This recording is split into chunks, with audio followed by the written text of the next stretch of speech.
And now, to continue on our nutritional hour, I'm thrilled to welcome from the University of Alabama at Birmingham, Dr. Dudeja.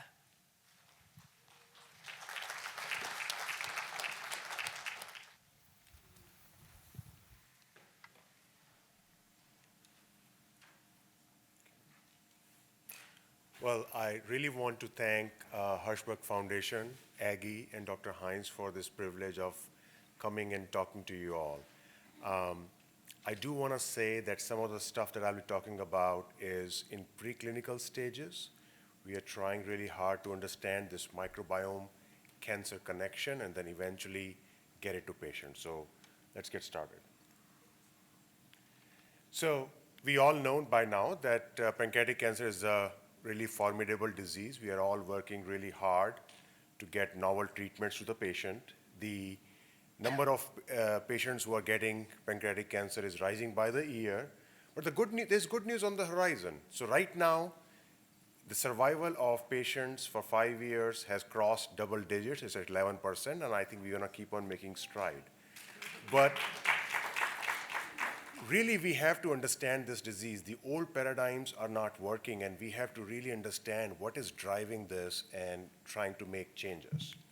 So I'll give a little bit of a brief perspective because this is very, very interesting. So in 1860s, germ theory was proposed. Basically, Louis Pasteur said many of the disease processes are caused by microscopic organisms, and that was very, very relevant at that time. The infectious diseases were the biggest cause of death at that time. And this theory applied to majority of the diseases which were causing morbidity and mortality in patients. But with the success of this theory, that is, if we address the germs, you can treat patients and cure them, scientists started thinking about what about other diseases like cancer and heart diseases. So, and then at that time, there was some information on finding bacteria, growing them from cancer, which kind of really solidified this thought process that could germs be the cause of cancer. It was really, really prevalent at that time that Dr. Henry Morris, who was the president of Royal Society of Physicians, he in his address to the society actually talked about how now we are understanding that cancer is caused by germs and how targeting these germs could be the cure-all for cancer. But then there was a pushback because just like in infectious disease, you have a bacteria, you get a disease, doesn't really apply that very well with cancer. There was a big pushback, and this theory about germs causing cancer, fell out of favor. But now today we know that germs can cause cancer. Viruses have been shown to cause cancer like liver cancer, parasites like liver fluke have been shown to cause cancer, schistosomiasis causes bladder cancer. But the correlation of the bacteria causing cancer is only seen in certain diseases. For example, there is reports that H. pylori can cause gastric cancer. There is clear association that our gut, which has a lot of bacteria, there are certain bacteria in our gut which can cause colon cancer. But what we are really starting to understand now is that the bacteria which are living in the gut are actually affecting organs which are away from the gut. For example, pancreas, liver, and like melanoma as well. And this is kind of understandable. We all know that bacteria causes inflammation. Bacteria causes body's response, immune response. And immune response is very closely linked to development of cancer and progression of cancer.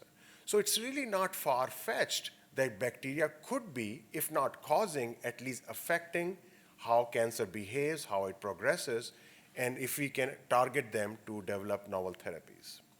There is actually I'm going to talk a little bit about basic science, and I'll try to explain it in a very lucid way. So there are mice which are grown in very sterile environment. They don't have any bacteria in their gut. These are known as germ-free mice. And these mice actually do not have a well-developed immune system. So what that teaches us is not only bacteria causes diseases and problems, but they actually help educate our immune system. There is also reports, all is association, but babies who are born by vaginal delivery versus cesarean delivery have different kind of bacteria in their intestines.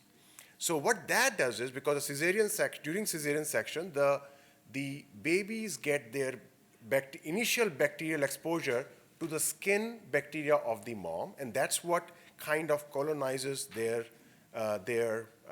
guts. And actually, cesarean section is a risk factor. I mean, you need to have it if you gotta have it, but that is associated with many immune-mediated diseases like allergies, celiac disease, diabetes, and even IBD. Now, exposure to antibiotics, I mean, if we need antibiotics, we need antibiotics. But what has been seen is that if somebody gets even a single course of antibiotics, it can have long-term effect on your gut microbiome or what bacteria are living, the balance between the good one and the bad ones. And that can lead to increased risk of IBD and obesity later in life. So what basically I have been telling you till now is that bacteria in the gut can affect how your immune system develops and how it responds to different stimuli. So we basically asked the question early on in research, and this is going to be a lot of preclinical data, but I will try to present it to you in a very in simplified way. What we wanted to see, does bacteria in the gut, and we use mice models for that, affect tumor growth? And as all of you know, a lot of research that comes eventually to the patients is initially developed and tested in animals. So what we did is we gave these mice a lot of antibiotics, totally sterilizing their gut. So this is, on the left is control mice, which did not give any antibiotics, and on the right is the mice which got antibiotics. This is basically looking at the bacterial DNA in their guts, and as you see, these antibiotics completely wiped out the bacteria from the guts. And what we saw is, just by killing these bacteria in the guts, what we saw is that in these mice, when you give them tumor, we used a cell line called KPC, and it was put in the spleen to metastasize to the liver. We saw a lot of tumor growth in control mice, which was expected. What was interesting was, if you really clean out the guts, it leads to decreased tumor growth. Again, I'm not recommending cleaning out the gut, and I'm going to talk about nuances a little bit later on.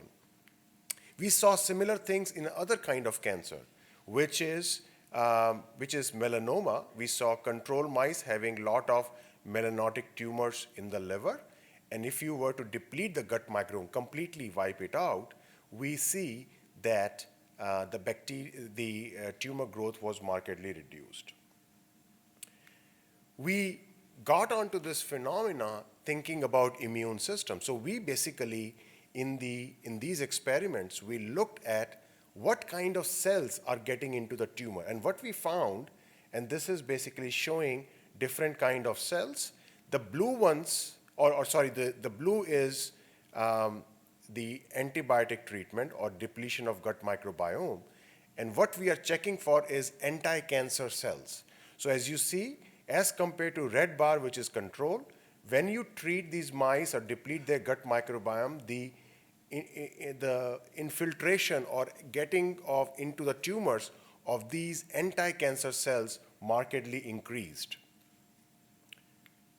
And this is also looking at a different kind of cells. We are looking here ratio of anti-cancer cells to pro-cancer cells. And what we found, that depletion of gut microbiome increased the balance towards kind of cells which actually kill cancer. So then we looked at the different pathways which can be affected. What we found is that there are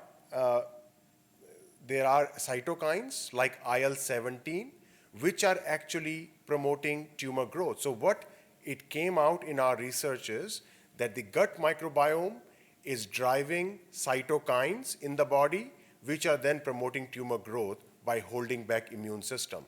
And why is this important?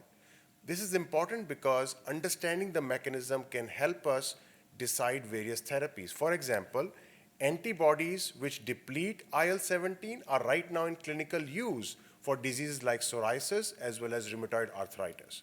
So autoimmunity as well as immunosuppression causing cancer are almost like two spectrum of the same continuum.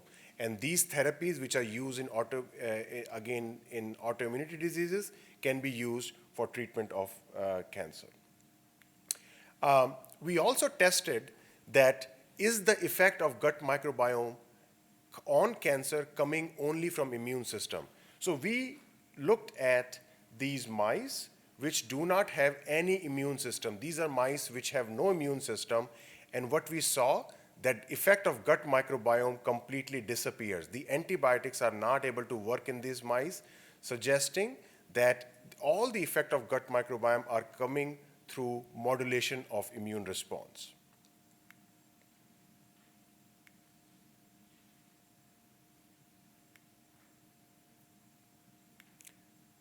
So, of course, we don't want to completely deplete out the gut microbiome because microbiome also has some important functions. So what we did was, in this experiment, instead of depleting gut microbiome completely, we now tested these antibiotics individually. And what we saw is that some antibiotics, but not all, for example, neomycin, some antibiotics do decrease tumor growth. What that suggests is that you don't need to completely wipe out the gut microbiome, and that there are specific bacteria which are causing the promotion of tumor growth. And if we can find, and this data is in mice, and in these mice, all these antibiotics, just no chemotherapy, no radiation therapy, these antibiotics were able to reduce tumor growth. So what that suggests is that this is possible even to eventually test out in clinical trials and try in different patients. Now, where is the human relevance, right? I mean, human and gut microbiome of mice is very different. So we did this experiment. We took these mice, we completely wiped out their gut microbiome, and then we took the stool samples for some of the patients, put them into the mice so that the gut microbiome of these mice was very similar to that of these patients. And then we called these avatar mice. And what we saw is few things here. If you just focus on the blue lines, these are different patients with pancreatic cancer. Some patients, gut microbiome promoted the tumor growth. These bars show how large were their tumors. Some had gut microbiome which was very tumor promoting. Others did not so much. So there is a lot of variability. These are just 4 patients. We are testing in a bigger sample size. But there's a lot of variability in the tumor promoting or tumor promoting effects of the gut microbiome. Then we picked out one of the antibiotics which I had shown earlier that it could decrease tumor growth. And what we saw that in the patients who had increased tumor growth, vancomycin oral treatment could actually decrease the tumor growth, whereas it was not effective in patients who did not have as much tumor growth, suggesting that vancomycin was killing the so-called bad bacteria from some of the patients, and these bad bacteria are present only in some of the patients and not all of them. Now, immunotherapy is a big deal. In many other cancers, it does not work in pancreatic cancer. So we tried to see if and what I showed you is that if you modulate the gut microbiome, we can really energize the immune system against cancer. So we checked in this experiment where when we give immunotherapy, it's not as effective, but if you combine the gut microbiome modulation by vancomycin with immunotherapy, it is much more effective. So this phenomena actually has been, we are trying to test it in patients with pancreatic cancer, but this phenomena actually has been tested in patients in a large clinical study in patients with melanoma. What this study showed is that patients who respond very well and to immunotherapy have completely different kind of bacteria and much more richness in their gut microbiome as compared to those who don't respond as much. In this study, they were actually able to identify that there are certain bacteria which are more abundant in those who don't do well versus those who do well. So what this tells you that this concept is possible to be applied to patients, and we should be able to find, if we look, what bacteria can actually predict a better prognosis. And not only in immunotherapy, there is a lot of studies which show that even the chemotherapy may be working by at least some of its effect by changing the gut microbiome. For example, in this study, what they saw is that this was in petri dishes. This is not in patients. But what they did see that if you have this kind of a particular mycoplasma in the cancer cells, the gemcitabine, which is a chemotherapy for pancreatic cancer, as all of you know, is not able to work as well against cancer. So not only gut microbiome might be affecting the immune response against cancer, it may be affecting response to chemotherapy as well as resistant to chemotherapy. Right now, it has been seen that the pancreatic cancer, it's not sterile. We used to think for the longest time that it is a sterile environment, there's no bacteria. But if you try to look for bacteria, there are so many bacteria in pancreatic cancer as compared to normal pancreas. Whether the pancreatic cancer attracts those bacteria, where do they come from? This is a really area of research, but it's really not clear. But pancreatic cancer has a lot of bacteria in it. We right now are developing a protocol in patients with pancreatic cancer, but there's a study right now going at UAB where we are looking at response of chemotherapy and whether bacteria can help predict which patient will respond or not respond to chemotherapy. We are taking patients with metastatic colorectal cancer who are going to get FOLFOX or any other targeted treatment. We are they are undergoing standard of care treatment. We are collecting their gut microbiome and really analyzing it.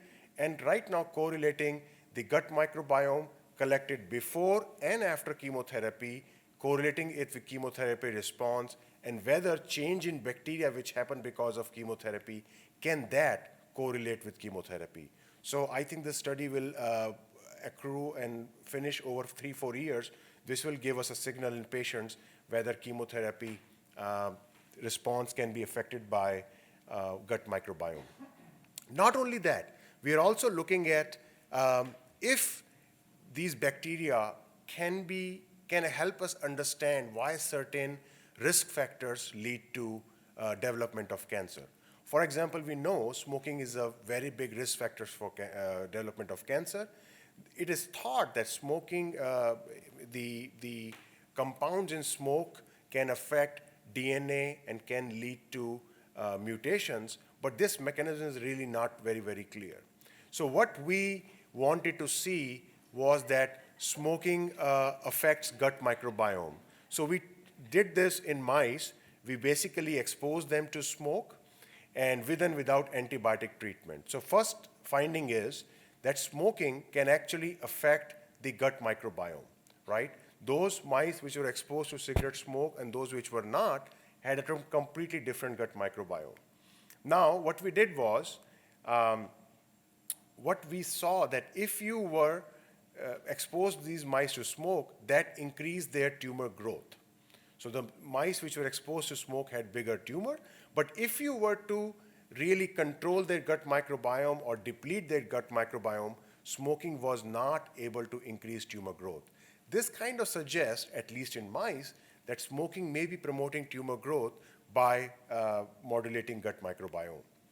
We also, again, if we were ever to take these findings to clinics, which we are trying, we would have to do it not, people getting antibiotics before giving them, or they continue to smoking. So what we did was a therapeutic study. In this study, what we did, we had two groups of mice. These mice did not get smoke. These mice were exposed to smoke. At this point, when they had increased tumor growth because of smoking, we randomized them into antibiotic treatment and not antibiotic treatment. And what you can see is that with antibiotic treatment, the mice which were exposed to smoke, their increased risk of having bigger tumor actually kind of decreased all the way down to those mice which were not exposed to smoking.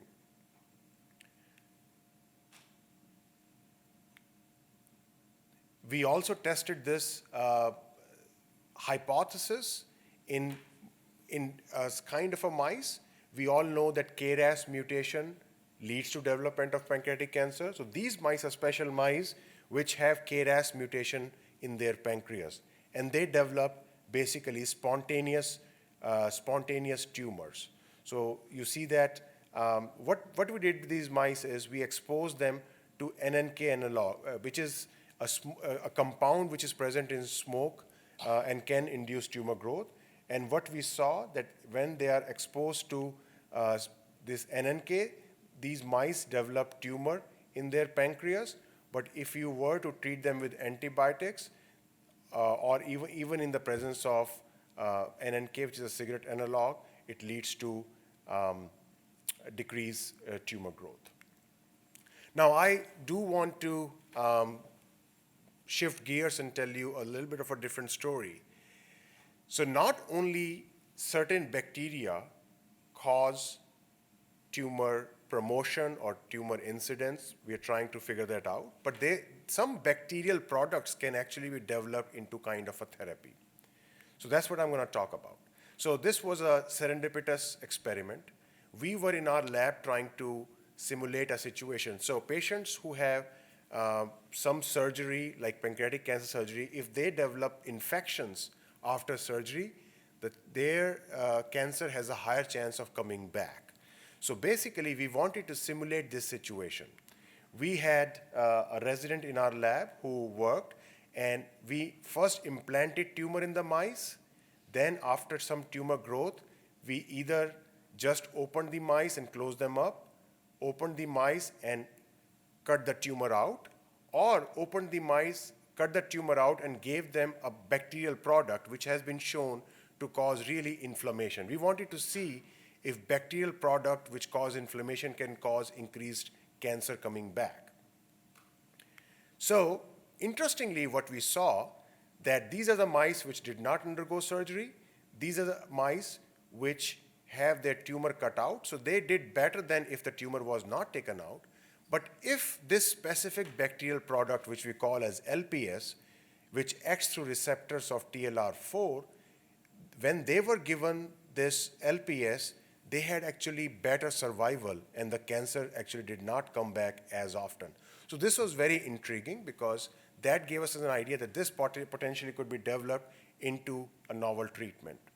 We also checked it in a different kind of a model where we injected tumor in the spleen, let the tumors metastasize or go to the liver, and then randomized them into low-dose LPS or high-dose LPS. What we saw that the mice which had tumor but no treatment had a lot of tumor in their liver, but a low-dose LPS or high-dose LPS can actually really clean out their cancer and decrease tumor. So this is the concept where a bacterial product is really energizing the immune system to work against cancer. This works in colon cancer as well, and this phenomena disappears in the mice which have no immune response. This suggests that this is acting by energizing the immune response. This is showing that this product actually increases macrophages, which are anti-cancer M1 macrophages, and it decreases certain kind of immune cells which promote tumor. So that's why it is kind of a beneficial immune response in the tumor. So what I have talked about, I think there is a lot which we still don't know. But it seems that there is the connection, one of the connections when we say we are what we eat is maybe through microbiome. What we eat is affecting the gut microbiome, and microbiome definitely plays a role in affecting tumor growth. We still have to understand what kind of bacteria promote tumor growth, what kind of bacteria actually act against tumor growth. I think there has to be a balance of having more good bacteria and so wiping out gut bacteria completely is not the solution. The solution is finding out what bacteria are bad and getting rid of them. Now, we will go into questions, but I do want to mention that right now we don't know if certain probiotics are beneficial or not. No study till date has shown that. One thing one has to consider is that we have to do more human studies. Many of the data which I presented was in mice, but there are currently many studies going on, including some in our lab and at our institution, where we're trying to find out what bacteria are bad and what is the best way to target that and take that finding to patients. I want to thank my lab, my mentors, and our funding agencies, which, as you all know, with no funding, no research, and we cannot make progress. Thank you, and I'll be very happy to take any questions.